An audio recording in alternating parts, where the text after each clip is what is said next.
मैं कुमार जैसर आज आप लोगों को मध्यकालीन भारत का 12 नंबर वीडियो बनाने जा रहा हूं।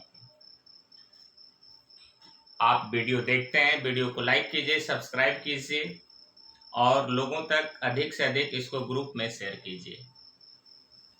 ये वीडियो सभी एग्जाम के लिए महत्वपूर्ण है। जैसा कि वीडियो नंबर 11 में मैंने पढ़ाया है मुगल काल में बाबर का इतिहास। आज बाबर का पुत्र हुमायूं के बारे में बताएंगे और हुमायूं के लगभग 10 साल तक कार्यकाल के बाद बीच में एक सूरवंश का साम्राज्य स्थापित होता है, उसके बारे में भी थोड़ा सा पढ़ना है।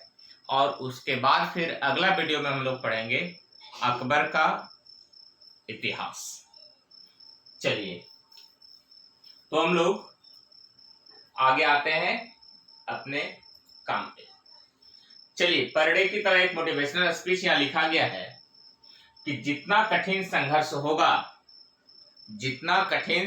होगा जीत उतनी ही शानदार होगी। इसलिए बहुत संघर्ष करना है और सुरक्षित रहना है। घरों पे बहुत ज्यादा निकलना नहीं है, लोगों से मिलना नहीं है। कोरोना में घर पे धैर्य बनाकर रहिए और पढ़ाई कीजिए। चलिए, हम लोग आते हैं आगे अपने वीडियो पे।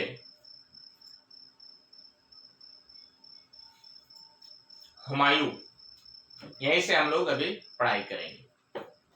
जैसा कि लिखा गया यहाँ पे, हुमायूं जो 1530 से 1556 ईस्वी तक दिल्ली का सुल्तान या बादशाह कहेंगे। सुल्तान हम लोग अब नहीं बात करेंगे, सुल्तान दिल्ली सल्तनत तक ही था, बादशाह रहता है। अकबर का ये पिता है और बाबर का पुत्र है। बाबर का सबसे बड़ा पुत्र है ये। चलिए देखते हैं। हुमायूं बाबर की मृत्यु के बाद 22 वर्ष की अवस्था में गद्दी पर बैठा था। 22 साल का लड़का हुमायूं, बाबर का पुत्र, 22 वर्ष में गद्दी पर बैठता है। इसका जन्म 6 मार्च 1508 ईस्वी को काबुल में हुआ था, क्योंकि भारत पर चढ़ाई करने के पूर्व बाबर काबुल में ही था। इसकी मां महम सुल्ताना या अंगा भी कहते हैं इनको। गद्दी पर बैठने से पूर्व यह हिंदू कुश के उत्तरी पूर्वी क्षेत्र में, हिंदू कुश पाकिस्तान और अफगानिस्तान के बॉर्डर पर है। अब पहले भारत और अफगानिस्तान के बॉर्डर पे हुआ करता था कि उत्तरी पूर्व क्षेत्र बदखशां, जो कि तुर्कमेनिस्तान में, का सूबेदार था हुमायूं। यानी जब बाबर का मृत्यु होता है तब ये भारत में आकर बादशाह बनता है। उसके पहले ये हिंदुस्तान का बादशाह बनने के पूर्व हिंदू कुश के उत्तरी पूर्व क्षेत्र में तुर्कमेनिस्तान का सूबेदार था, यानी उसको एक सूबा दिया हुआ गया था। चलिए आगे देखते हैं। यहाँ पे मैंने फोटो लगाने का कोशिश किया है। ये हुमायूं का पिक्चर है जो आप देख रहे हैं। चलिए आगे देखते हैं। पिता के निर्देशानुसार जब बाबर की मृत्यु होती है तो 4 भाई ये है, तो 4 भाई में ये बंटवारा कर लेता है अपने क्षेत्र को। बीच में बंटवारा करता है अपने 4 भाइयों के बीच में, जिसमें कामरान को काबुल एवं कंधार मिला, जो अफगानिस्तान में है। अभी ये कहाँ है? अभी अफगानिस्तान में है, अफगानिस्तान का क्षेत्र है, कंधार काबुल। अस्करी को संभल क्षेत्र, मुरादाबाद यूपी का क्षेत्र में है संभल क्षेत्र। एक उड़ीसा में संबलपुर है, वो ये नहीं है, संभल का क्षेत्र है, कन्नौज के ऊपर का क्षेत्र है ये। हिंदाल को अलवर मेवाड़, ये राजस्थान का क्षेत्र है, राजस्थान का। और एक सुलेमान जो इसका चचेरा भाई है, चूंकि खुद बादशाह हुमायूं जब बन गया तो सुलेमान वो बदखशां चला जाता है। हुमायूं जहां से आता है वहां पे ये अपने भाई को दे देता है। तो यहाँ पे देख रहिए 3 भाई और एक हुमायूं अपने 4, अर्थात हुमायूं, कामरान, अस्करी और हिंदाल ये बाबर के अपने पुत्र थे और सुलेमान चचेरा भाई है। तो आप देख रहे हैं कि बाबर के अनुसार और खुद हुमायूं ने राजकाज को बहुत अच्छा तरह से बांट लिया। अपने सुल्तान बन गया, अपने बादशाह बन गया, अपने गद्दे को संभाल लिया और बाकी सबों के बीच में ये बांट दिया। अब हम लोग आगे चलते हैं। जैसा कि जानते हैं हुमायूं के बारे में, हुमायूं के जीवन काफी उथल पुथल रहा है। हुमायूं द्वारा लड़े गए युद्ध, कलिंजर का युद्ध। कलिंजर का जो क्षेत्र है ये उत्तर प्रदेश में है। कलिंजर का युद्ध चंदेल शासकों के द्वारा और हुमायूं के बीच में लड़ा गया। कहते हैं यह युद्ध कलिंजर के शासक प्रताप रुद्रदेव, ये चंदेल शासक है, प्रताप रुद्रदेव जो है चंदेल शासक के खिलाफ लड़ा गया। इस युद्ध में हुमायूं की हार हो गई। इस युद्ध में हुमायूं हार गया। देखते हैं कलिंजर कहाँ है। तो ये तो जैसा कि मैंने बता दिया यूपी में है, बांदा जिला में, बुंदेलखंड के आसपास का क्षेत्र। वही क्षेत्र में आप जानते हैं चंदेलों का इतिहास लिखा गया है। राजपूत चंदेल जिसने फिर बाद में खजुराहो में मंदिर बनवाया। दौराहा का युद्ध एवं चुनार का प्रथम घेरा, ये भी उत्तर प्रदेश में ही है। कहता है कि 1532 में 31 में कलिंजर, 32 में उत्तर प्रदेश में स्थित इस क्षेत्र में अफगानी महमूद लोदी और हुमायूं के मध्य में युद्ध हुआ। देख रहे हैं प्रथम अफगान लोदी वंश का, जो हम लोग पहले पढ़े हैं मुगल के पहले, तो उसमें से एक महमूद लोदी है अफगानी, उसके और हुमायूं के बीच में दौराहा का युद्ध होता है। महमूद लोदी इस युद्ध में हार गया और हुमायूं इस युद्ध में जीत जाता है। यहाँ चुनार क्षेत्र को शेरशाह के प्रभाव से छीनने हेतु, अब देखिए शेरशाह भी अफगान है, अफगानी है। शेरशाह आप देख रहे हैं, नया नाम आ रहा है शेरशाह। तो शेरशाह का ये महमूद लोदी का जो क्षेत्र रहा है, चुनार का क्षेत्र, उधर शेरशाह अपना प्रभाव को बढ़ा रहा था। तो इस युद्ध में जब हुमायूं की जीत होती है तो चुनार के क्षेत्र में हुमायूं अपना ज्यादा ध्यान देता है, ताकि अफगान शेरशाह का, महमूद लोदी तो हार जाता है लेकिन उन क्षेत्र में चूंकि अफगानी रहते थे तो शेरशाह भी उसमें से अफगानी, तो उसका प्रभाव ना ज्यादा जाए, ना बढ़े, इसलिए उस क्षेत्र में हुमायूं ने अपना चुस्त दुरुस्त देखरेख शुरू किया या शासन को जमा के रखा। अब आगे फिर युद्ध हो जाता है चौसा का युद्ध। ये बिहार में है चौसा, उत्तर प्रदेश की बॉर्डर पे है, बक्सर के आसपास का क्षेत्र है चौसा। अभी हाईलाइट रहा है चौसा, ये कोरोना काल में वहां पे बहुत सारा लाश देखा गया है जो उत्तर प्रदेश से आया है। यह युद्ध शेर खां एवं हुमायूं के बीच में लड़ा गया। युद्ध में शेर खां विजयी रहा तथा अपने को शेरशाह की उपाधि ले लिया। चौसा युद्ध में हुमायूं को हरा दिया शेरशाह। पहले शेर खां था लेकिन फिर शेरशाह अपना उपाधि लिया और इस युद्ध में हुमायूं बड़ी मुश्किल से, निजाम नामक भिश्ती एक आदमी है, इसकी रक्षा किया और गंगा पार करा दिया और जान बच गया हुमायूं का। नहीं तो हुमायूं कहीं वहां मारा जाता शेरशाह के द्वारा तो फिर मुगल काल वहीं खत्म हो जाता। फिर आगे जो उसका भाई है उससे मुगल काल नहीं संभलता, ठीक है, क्योंकि वो लोग अपने जो क्षेत्र में सुबह में चला गया था वहां भी इसको प्राप्त कर दिया जाता, जैसा कि शेरशाह में ताकत था, ठीक है। तो यहां से भाग गया, गंगा पार करके हुमायूं विलुप्त हो जाता है थोड़ा समय के लिए। आगे फिर देखते हैं कन्नौज या बिलग्राम का युद्ध। आप देखिए 32 में ये युद्ध लड़ा गया, सॉरी ऊपर का युद्ध 32 में लड़ा गया चुनार का, और 32 के बाद 39 में युद्ध लड़ा गया चौसा का। ये 6 से 7 साल के बीच में शेरशाह इतना मजबूत हो गया कि हुमायूं को गंगा पार कर देता है। गंगा पार, इस युद्ध में निजाम गंगा पार हो जाता है ना, भिश्ती की सहायता से। अब कन्नौज या बिलग्राम का युद्ध। कन्नौज तो आप जानते ही हैं, हर्षवर्धन का क्षेत्र रहा है, त्रिपक्षीय युद्ध हुआ है वहां पे। उस क्षेत्र का काफी ऐतिहासिक महत्व है, वहां पे भी एक युद्ध होता है। यह युद्ध हुमायूं एवं सूर साम्राज्य के संस्थापक शेरशाह के बीच हुआ। इसमें भी जिसमें शेरशाह की जीत हो गई और हुमायूं सिंध की ओर अब भाग गया। एक भाई उसका पाकिस्तान साइड में था, वहां पे भाग गया। राजस्थान पाकिस्तान का जो क्षेत्र है, जो सटा हुआ क्षेत्र है, उधर भाग गया हुमायूं, यानी कि दिल्ली से ये हट गया, निर्वासित हो गया एक तरह से। हुमायूं लगभग 15 वर्ष तक निर्वासित जीवन व्यतीत करता है। 40 में भाग गया, 39 का युद्ध हारा, 40 तक भाग गया और व्यतीत करने के दौरान हिंदाल, एक इसका भाई है जो कि अलवर क्षेत्र का सूबेदार था, वही राजस्थान के गुरु फारसवासी यानी कि आप ईरान कह सकते हैं, फारस के आसपास का क्षेत्र है, मीर अली अकबर जामी, मीर बाबा दोस्त, ये हिंदाल के गुरु हैं।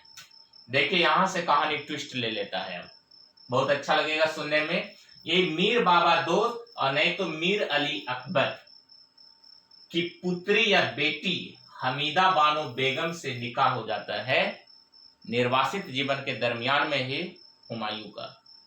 और उसी निर्वासित जीवन में हमीदा बानो बेगम से निकाह के बाद अकबर का जन्म होता है, यानी 41 के आसपास शादी हुआ और बाद में 15 अक्टूबर 1542 को अकबर जन्म लेता है। वो वही अकबर है जो 56 से बादशाह बनता है भारत का और एक ग्रेट सम्राट के रूप में जाना जाता है। यानी इसके पिता तो काफी दुख भरा जीवन व्यतीत किया, निर्वासित जीवन व्यतीत किया बादशाह बनने के बाद भी, लेकिन अकबर ने फिर एक ऐसा पुत्र जन्म लिया जो कि भारत या फिर हिंदुस्तान की तस्वीर को बदल डालता है। इस तरह से हम लोग देखेंगे। 1542 ईस्वी में अकबर का जन्म हुआ। 1555 ईस्वी में देखिए 39 का युद्ध में हारने के बाद, बिलग्राम के युद्ध में हारने के बाद विलुप्त होता है और 1555 में हुमायूं पहले मच्छीबारा तथा दूसरा सरहिंद के युद्ध में सिकंदर सूर को हराकर सफलता प्राप्त कर लेता है। अब देखिए ये धीरे धीरे युद्ध जीतने लगा। कहा जाता है कि अकबर का जन्म हुआ तो किस्मत भी खुल गया हुमायूं का, और अब पुनः पंजाब सहित दिल्ली, संभल में तो इसका भाई था ही, आगरा आदि क्षेत्रों पर इसका कब्जा हो गया और इसने 23 जुलाई को 1555 में ही पुनः दिल्ली का एक बार फिर बादशाह बनता है और 15 साल निर्वासित जीवन व्यतीत करने के बाद फिर दिल्ली पे बादशाह बनकर एक बार हिंदुस्तान में खड़ा होता है। ये अकबर जो इसका बेटा रहता है उस समय ज्यादा उम्र नहीं रहता है, 15 साल का उम्र रहता है, लगभग 13 साल का उम्र रहता है। आगे देखते हैं, दिल्ली में इसने दीनपना नामक नगर की स्थापना किया। दीनपना नगर किसने स्थापित किया? तो आंसर देना है आपको, हुमायूं। कहते हैं इसने अपना उत्तराधिकार अकबर को मृत्यु से पूर्व ही नियुक्त कर दिया था। अपना उत्तराधिकारी अपना भाइयों को नहीं बना करके अपना पुत्र अकबर को ये दे दिया। 23 जनवरी 1556 गलती लिखा गया, 56 ईस्वी को हुमायूं दीनपना के पुस्तकालय की सीढ़ियों से गिरकर मर जाता है। देख रहे हैं, पुस्तकालय की सीढ़ियों से, बहुत इंपॉर्टेंट है। एक बादशाह शुरू में हम लोग पढ़े थे, कुतुबुद्दीन ऐबक, गुलाम वंश का संस्थापक, वो घोड़ा से गिरकर मर गया और ये पुस्तकालय की सीढ़ियों से गिरकर मर जाता है। बहुत भी आई है, ये याद रखना है आपको। इसके मृत्यु पर इतिहासकार लेनपुल ने कहा है, लिखा है, इतिहास में लिखा गया है, क्या लिखा गया है? ये बादशाह हुमायूं गिरते पड़ते इस जीवन से मुक्त हो गया, ठीक उसी तरह जिस तरह तमाम जिंदगी वह गिरते पड़ते चलता रहा था। उथल पुथल इसका जिंदगी भरा था, जैसा कि मैंने शुरू में बताया है। तो जिस प्रकार से इसका जिंदगी में उथल पुथल मचा रहा, उसी प्रकार से ये गिर करके मर भी गया। इसका जीवन भी मुक्त हुआ गिरने से ही। आगे देखते हैं, हुमायूं की रचना, जो हुमायूं नामा है, हुमायूं के बारे में जो लिखा गया है, गुलबदन बेगम ने की, जो हुमायूं की बहन है। कैसी बहन है? सौतेली बहन है। हुमायूं की सौतेली बहन हुमायूंनामा की रचना की है, याद रखिएगा, बहुत इंपॉर्टेंट है।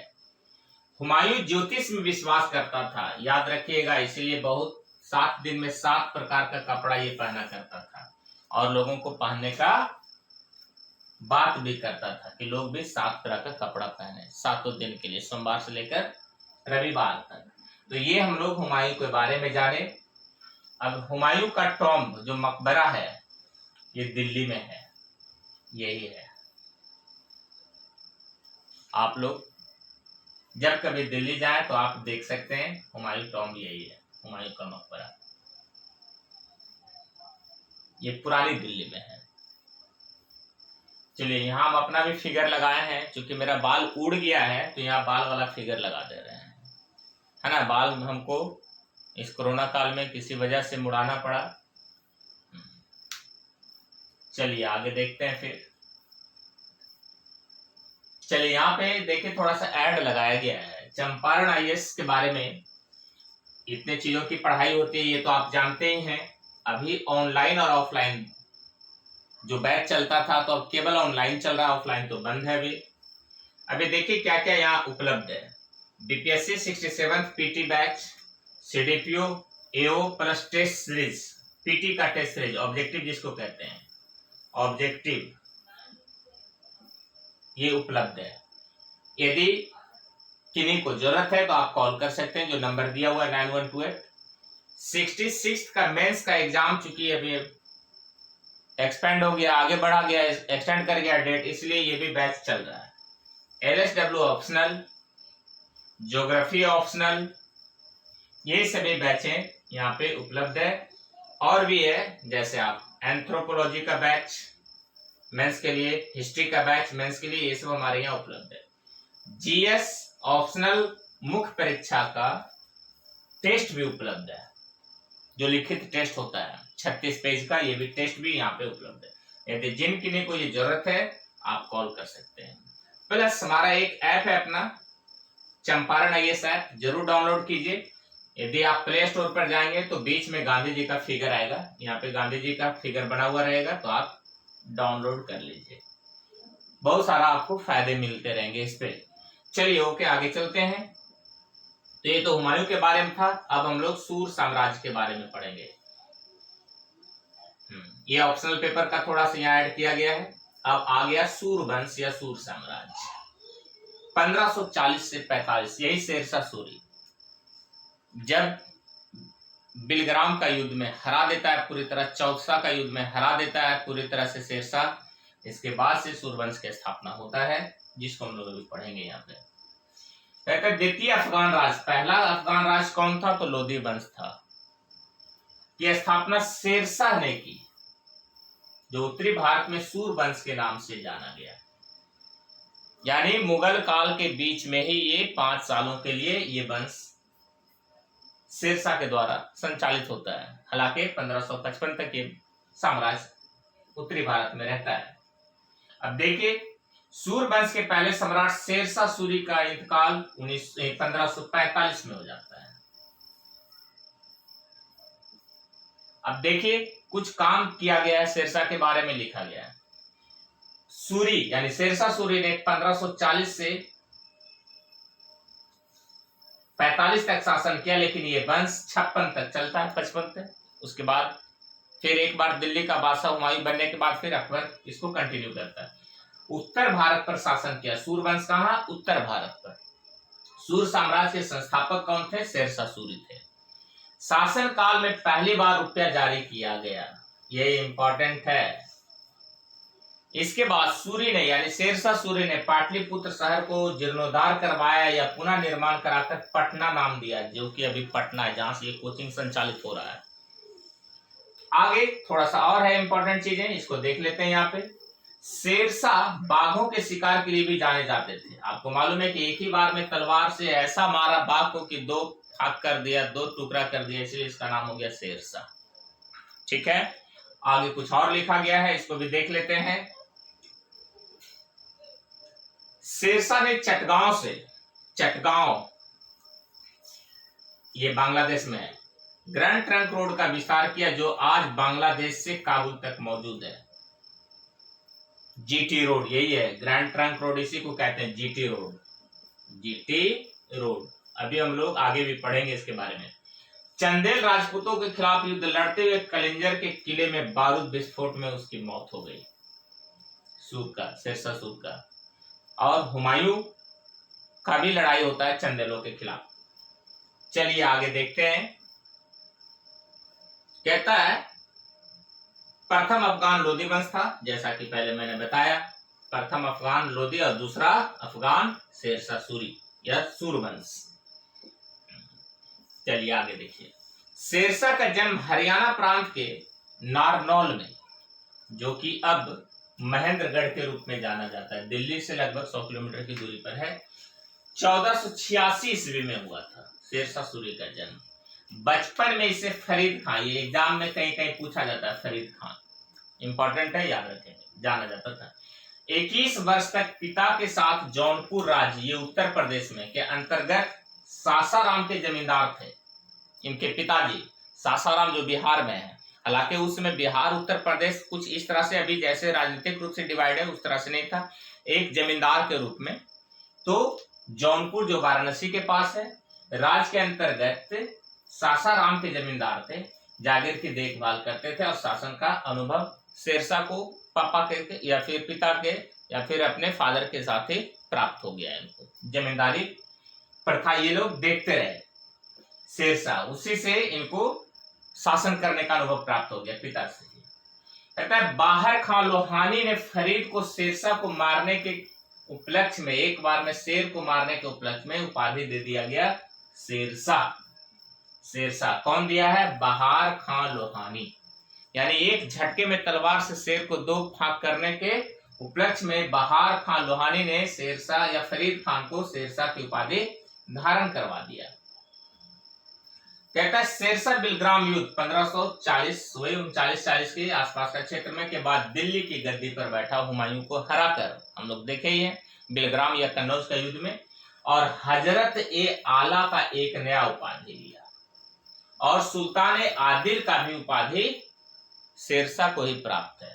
हजरत ए आला और सुल्तान ए आदिल 2 उपाधि लिया बिलग्राम युद्ध जीतने के बाद दिल्ली पर, जब ये शासक बना तब। आगे देखते हैं 1530 ईस्वी में शेरशाह ने चुनार, यही उत्तर प्रदेश का चुनार के किलेदार ताज खां की विधवा पत्नी से ये शादी करता है, लॉर्ड मलिका से विवाह कर चुनार किले पर अधिकार कर लिया। ये तो आप जानते हैं 12 सालों पहले शादी करके अपना साम्राज्य बढ़ाते थे। 39 में चौसा के युद्ध में हुमायूं को पराजित किया और आपको मालूम है कि हुमायूं गंगा पार करके भागा यहां से और फिर शेर खां सुल्तान बना, शेरशाह बना गया, ठीक है, सुल्तान बना। शेरशाह की मृत्यु 22 मई 45 में वही कालिंजर के किले में, है ना, आक्रमण के फलस्वरूप तोपखाना फट जाने से हुआ।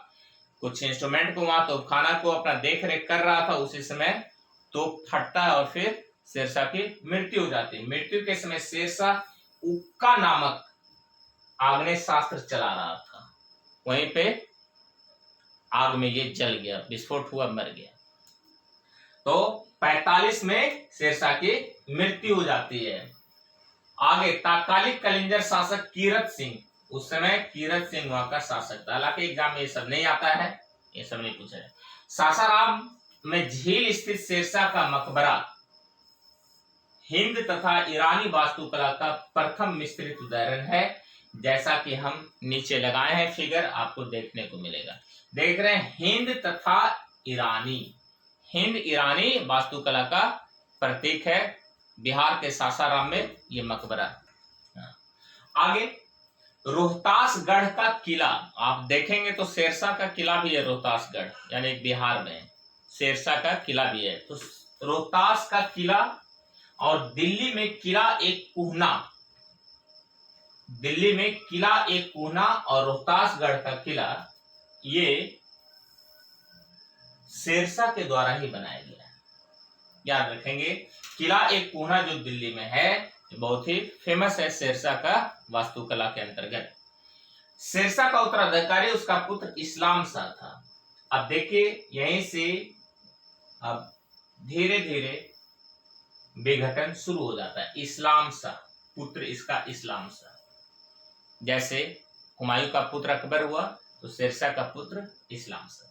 मलिक मोहम्मद जायसी शेरशाह के समकालीन थे। इसने पद्मावत की रचना की है, जिसमें कि एक फिल्म भी आई है, मलिक मोहम्मद जायसी।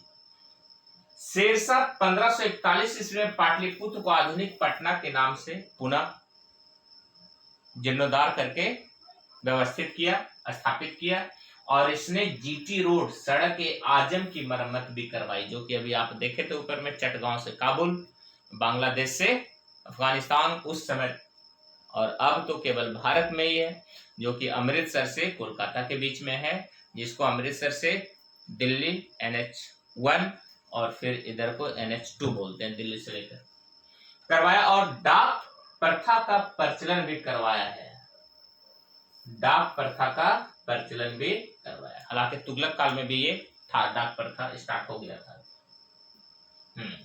आगे देखते हैं, आदिल शाह सूरी सूरवंश का अंतिम शासक हुआ, यही है आदिल शाह सूरी। इस्लाम शाह आप देखें, फिर आदिल शाह सूरी, जो 1555 ईस्वी में दिल्ली के समीप अकबर से युद्ध करते हुए पराजित हो गया, और फिर यहीं पे सूरवंश समाप्त होता है, और अकबर के द्वारा पुनः फिर हुमायूं थोड़ा देर के लिए दिल्ली का सुल्तान या फिर भारत का बादशाह बनता है हिंदुस्तान का। उसके बाद अकबर फिर कंटिन्यू करता है 1556 से। चलिए आगे देखते हैं, कुछ इंपॉर्टेंट चीजें हैं। शेरशाह स्वयं शासन का प्रधान था, बिल्कुल शेरशाह स्वयं शासन का, और इसके अंतर्गत निम्न विभाग थे। दीवाने वजारत बहुत इंपॉर्टेंट, वित्त विभाग, वजीर, मुख्य अधिकारी। आज भी देखते हैं मुख्यमंत्री जो बनते 2, 4, 5 विभाग रखते हैं, तो उसी प्रकार से शेरशाह स्वयं शासन का प्रधान था। ऐसा तो आप जानते हैं, पहले से सुल्तानी प्रधान होता था। दीवाने वजारत यानी वित्त विभाग, वजीर यानी मंत्री, और मुख्य अधिकारी सब अपने पास दीवाने वजारत के रूप में रखा था। दीवाने आरिज सैन्य विभाग, मुख्य अधिकारी आरिज मालिक। दीवाने रसालत विदेश मंत्री के समान विभाग बनाया था, दीवाने रसालत। दीवाने इंसा सुल्तान के आदेशों को लिखना, प्रधान सचिव एक प्रकार की कह सकते हैं आप। दीवाने काजा सुल्तान के बाद मुख्य न्यायाधीश, कानून का विशेषज्ञ, दीवाने काजा कहलाता था। बाद में ये पहले इसके पहले ये काजी था, बाद में ये काजा हो गया। काजी आप जानते हैं, इब्न बतूता को काजी मोहम्मद बिन तुगलक बनाया था, वही काजी काजा हो गया। दीवाने बरीद गुप्तचर विभाग को दीवाने बरीद कहते हैं। तो ये सब इसके शासन काल में कुछ पद थे जिससे इसका शासन चलता था। लेकिन प्रधान कौन था शासन का? शेरशाह खुद, यानी खुद बादशाह सुल्तान जो है ये प्रधान था, और इसके अंदर में इतना विभाग था। चलिए आगे देखते हैं, किसानों से पैदावार का 1/3 भाग लगान के रूप में, यानी 33% हुआ। 100/3 सीधे हो गया, लगभग 33% रूप में लिया करता था शेरशाह के समय में। किसानों को संलग्न अधिकारियों के वेतन के लिए सरकार को जरीबना और महासिलाना नामक कर देना होता था, जो पैदावार का 2.5% था। याद रखिएगा क्या अच्छा से लिखा गया, देखिए, किसानों को संलग्न अधिकारियों के वेतन के लिए, जो अधिकारी कार्य करते थे शासन में किसान को लेकर के, तो अधिकारियों के वेतन के लिए सरकार को जरीबना और महसिलाना नामक कर देना होता था, जो 2.5% होता था पैदावार का, जिससे कि अधिकारी कृषि विभाग को देख सके, और 2.5 से लेकर 5% तक था। फिर कहता है भूमि माप के लिए सिकंदरी गज इसी के समय में चालू हुआ था।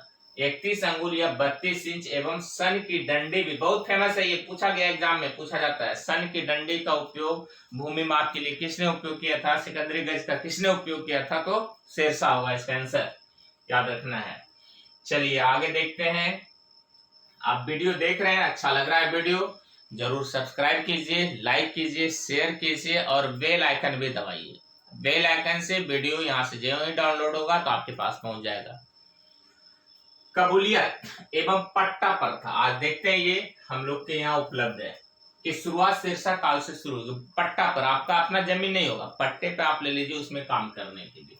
मुद्रा के क्षेत्र में उसने सभी पूर्ववर्ती घिसे पीटे पुराने मुद्राओं को बंद कर दिया। जो भी सल्तनत काल में था सब बंद करके नया मुद्रा छापने का प्रचलन ये जारी किया, जो श्रेष्ठ था। कहता है मुद्राओं के अंकन हेतु 23 टकसाल बनवाया था ये मुद्रा छापने के लिए।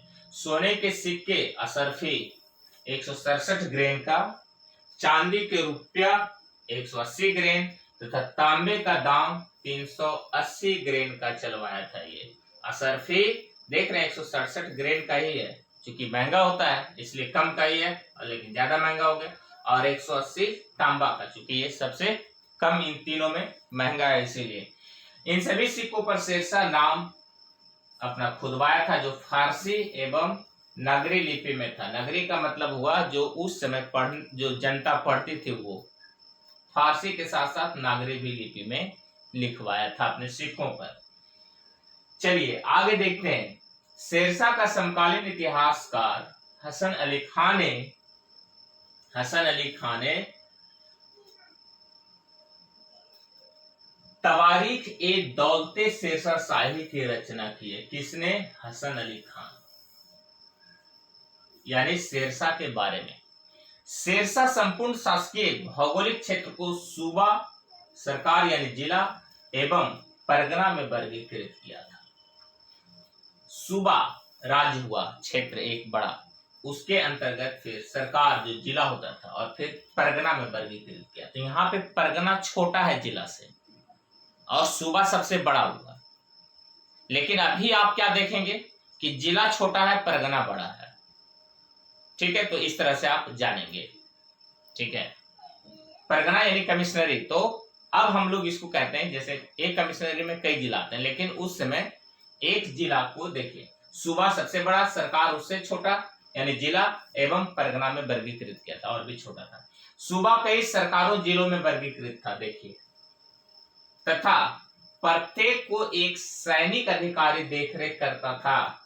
जिला को अभी डीएम देखरेख करता है, लेकिन उस समय तो सैनिक शासक एक तरह से राजशाही था, तो सैनिक देखरेख करता। सरकारों में एक न्याय अधिकारी मुंसिफ होता था। आज भी मुंसिफ की बहाली होती है कोर्ट में, न्याय अधिकारी। निचली शासकीय इकाई परगना में सिकदार, देखिए परगना हो गया ना, सूबा से नीचे हुआ जिला, जिला से नीचे परगना, तो होगा निचली शासकीय इकाई परगना में सिकदार होता था, मुंसिफ भी होता था, और खोतेदार भी होता था, और कानकुन भी होता था। ये सब अधिकारी हुआ करते थे नीचे वाला क्षेत्र में। और ऊपर वाला क्षेत्र में सूबा का सुल्तान तो जान ही रहे सर्वश्रेष्ठ है, और सुल्तान का एक अधिकारी होता था।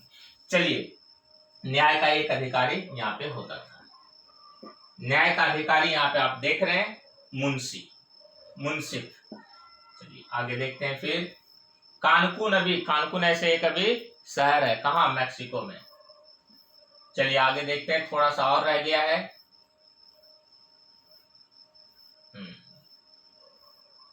बस ये लास्ट यही है। देखिए यहाँ पे ये टॉम के बारे, जो शेरशाह का मकबरा है उसके बारे में, ये सासाराम में आप देख सकते हैं कि ये हिंद ईरानी वास्तुकला का प्रतीक है, मिक्स है इस पे। और ये देख रहे हैं, ये तालाब है चारों ओर, और तालाब के अंदर में ये मकबरा बनाया गया है। हालांकि पर्यटन विभाग को इसका देख रेख अच्छा से किया जाना चाहिए। बहुत बड़ा ये वास्तु का यानी स्थापत्य का ये उदाहरण है, हालांकि सरकार करती नहीं है। चलिए ओके, तो आज का क्लास आपको यहीं तक है। आगे का क्लास फिर हम लोग वीडियो 13 में बनाएंगे। ओके, तो आज का क्लास यहीं समाप्त होता है। That's it.